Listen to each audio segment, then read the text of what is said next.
एक मिनिट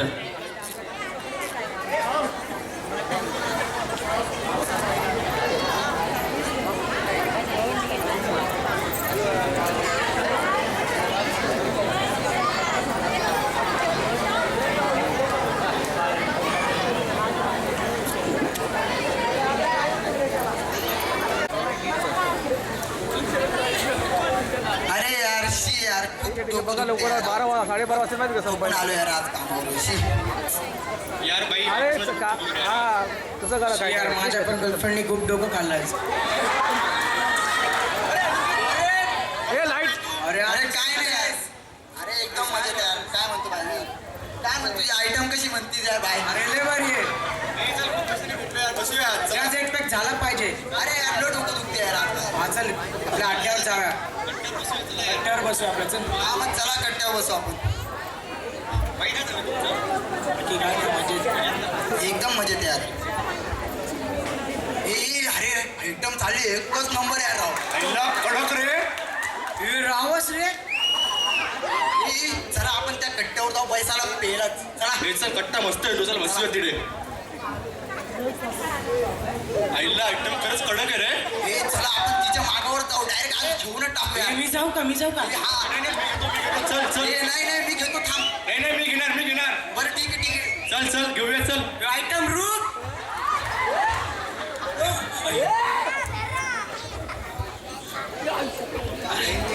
अरे क्या हुआ तूने उसे छोड़ क्यों दिया अरे यार काय झालं तुला यार मित्र आज लय दिवसांनी चान्स भेटलेला चुप करो सालो बहन हो मेरी का पण या जगामध्ये मुलगी सुरक्षित नाही आज जर हा माझा भाऊ नसता तर 2 मिनिटही लागले नसते माझ्यासोबत काही वाईट घडायला मुलं फक्त त्यांची ती घाणेरडी भूक तृप्त करण्याचा विचार करतात पण तो एका मुलीसाठी तिच्या स्वप्नाचा तिच्या आयुष्याचा अंत असतो तेही तिची काही चुकी नसताना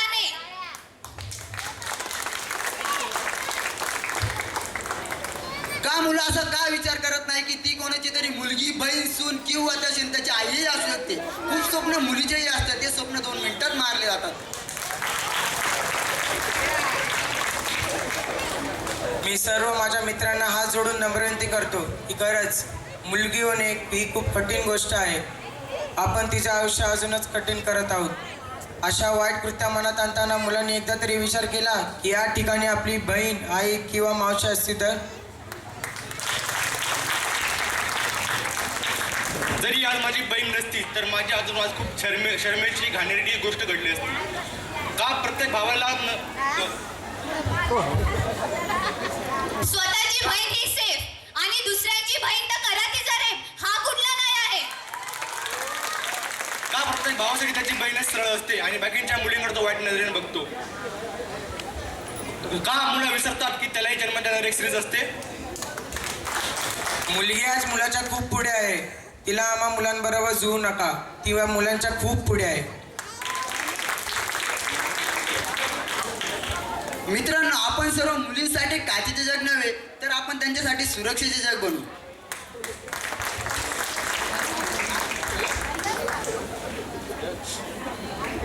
मित्रांनो आज आपण एक शपथ घेऊया की मुलगी आपले कर्तव्य आहे आपली संधी नाही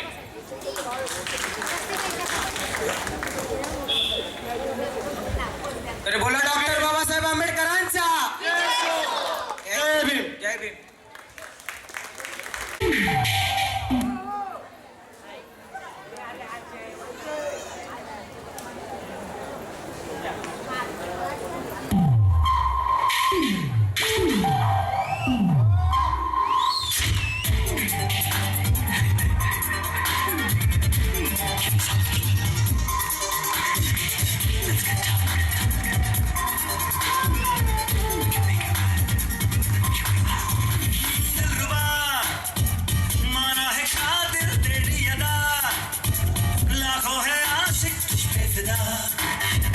हमको भी तू आसमाना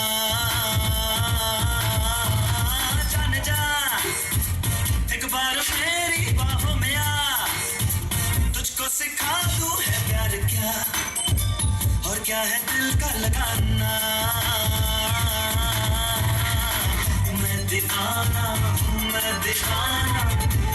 ऐसे जाने ना दूंगा जाना, यूं ना हमसे नजरें चुराना, होगा हमसे ही दिल लगाना।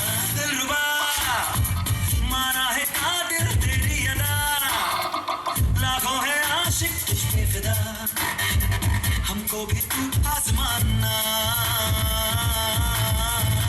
जाने जा एक बार मेरी बाहों में आ, तुझको सिखा दूं है प्यार क्या और क्या है दिल का लगाना। मैं दीवाना हूँ मैं दीवाना, ऐसे जाने ना दूंगा जाना, यूं ना हमसे नजरें चुराना, होगा हमसे ही दिल लगाना।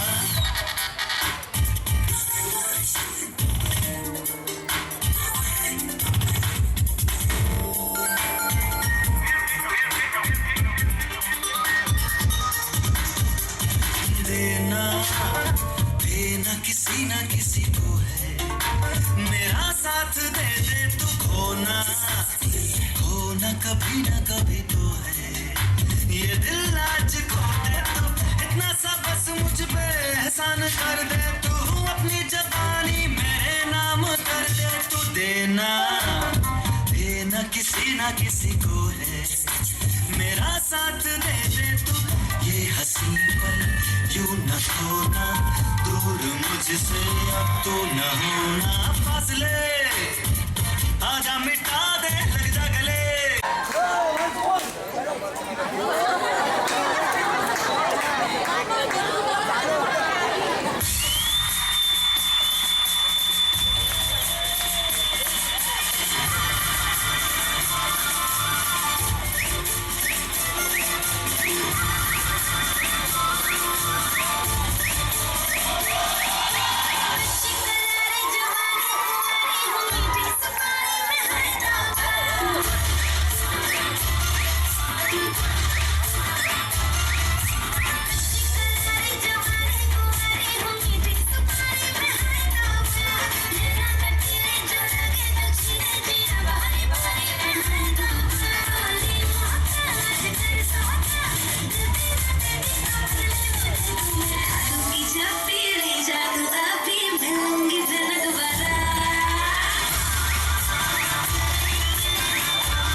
सुंदर सर्व टाळ्या वाजवा आणि बाबा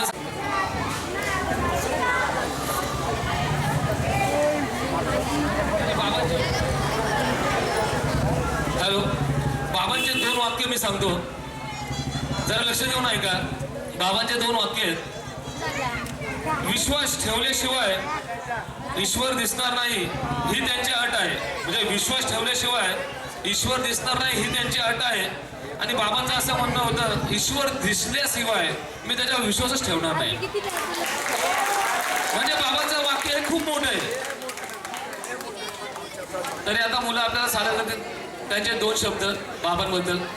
आणि मुलांना माझं हेच सांगणं आहे की मुलं तुम्ही शिका, मोठे व्हा, डॉक्टर व्हा, इंजिनियर व्हा, वकील व्हा, काही व्हा. आणि तुम्ही जेव्हा जास्त शिकता, म्हणजे बाबांनी आपल्याला सांगितलं आहे की जो शिक्षण घेईल तो खूप पुढे जाईल. आणि जो हे कोणाचं पोरग आहे रे? शिक्षणाने माणूस खूप पुढे जातो आणि तो अंधश्रद्धेच्या मागे लागत नाही. कोणाच्या त्याला मागे जो शिक्षण घेईल तो अंधश्रद्धेच्या मागे लागत नाही, त्याची ऑटोमॅटिक प्रगती होते. आणि तो देव बुवाबाजी याच्या मागे लागत नाही. आणि जे अर्धे शिकतात त्यांना प्रॉब्लेम होतो. आणि ज्यांना आता इंजिनियर झाला त्याला ऑटोमॅटिक नोकरी लागणारच आहे, तो कोणाच्या मागे लागणार नाही. आणि तो म्हणजे अंधश्रद्धेवर विश्वास ठेवत नाही. तो त्याचं भलं होतं हे फक्त शिक्षणामुळेच होतं, बाकी दुसऱ्या कोणामुळेच होत नाही. चला या.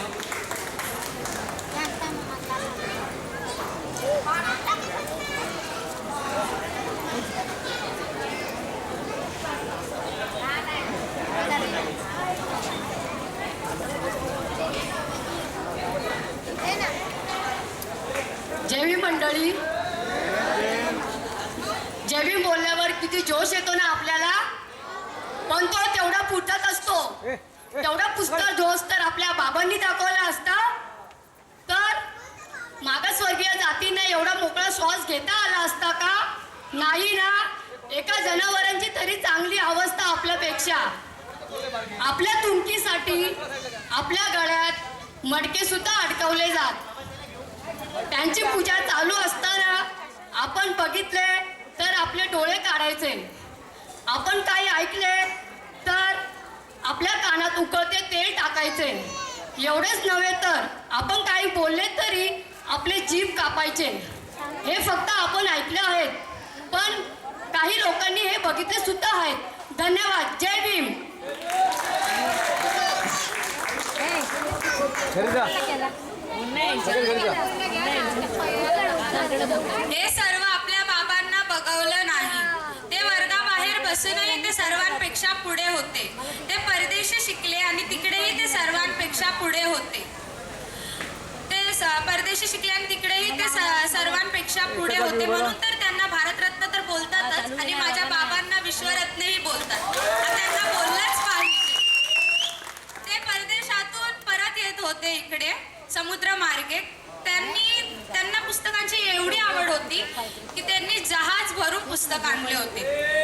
काही कारणामुळे त्यांचे पुस्तक जहाज डुबलं. बाबा एवढे रडले. जेव्हा त्यांचे स्वतःचे 4 मुलं वारले होते तेव्हा एवढे नव्हते रडले, तेव्हा ते तेवढे रडले. यातून कळतं की आपले बाबा किती पुस्तक प्रेमी होते. धन्यवाद.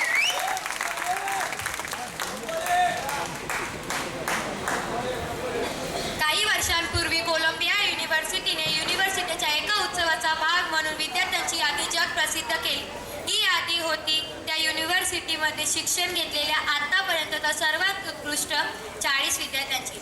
या यादीमध्ये एकमेव भारतीय नाव होते आणि ते सुद्धा पहिल्या क्रमांकावर, ज्याचा अर्थ आहे या कोलंबिया युनिव्हर्सिटीचा आजपर्यंतचा सर्वात उत्कृष्ट विद्यार्थी, आणि ते नाव होते डॉक्टर भीमराव रामजी आंबेडकर.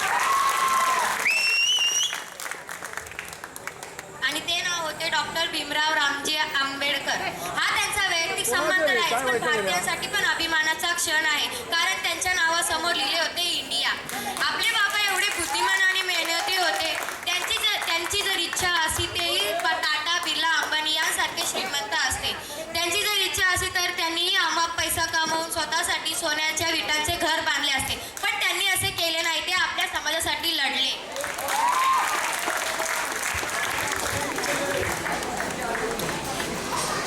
आयुष्यात त्यांनी स्वतःसाठी कधी घर बांधले नव्हते, पण त्यांनी ग्रंथ वाचण्यासाठी एक मिनिट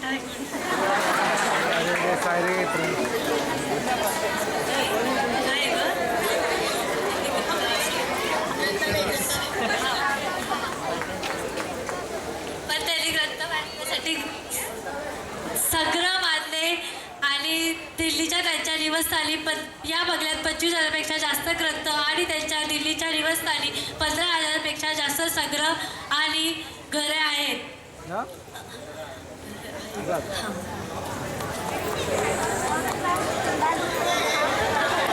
धन्यवाद. तुम्ही आम्हा मुलीने एवढं लक्ष देऊन ऐकल्याबद्दल. पण एक मनातला विचार सांगते, का आपण फक्त बाबांना 14 एप्रिल किंवा 6 डिसेंबरलाच आठवतो आणि इतर दिवस काही नाही, पण बाबांनी दिलेल्या सवलतींचा मात्र पुरेपूर्ण फायदा घेतो. आज आपल्या बाबांचं नाव खूप मोठमोठ्या देशात घेतलं जातं, तेही सर्वात श्रेष्ठ म्हणून. USA अमेरिकेचे राष्ट्रपती बराक ओबामा मागासवर्गीय होते, पण बाबांनी दिलेल्या सवलतींमुळे ते आज राष्ट्रपती होण्यासारखी मोठी झेप घेऊ शकते. तसेच बाबांनी आपल्या देशात नाही तर इतर देशातही मागासवर्गीयांना मदत केली आहे. म्हणूनच तर आपल्यासारखी इतर देशातही बाबांची जयंती खूप जोराशोरात साजरी करतात. तर बोला विश्वरत्न परमपूज्य डॉक्टर बाबासाहेब आंबेडकरांचा.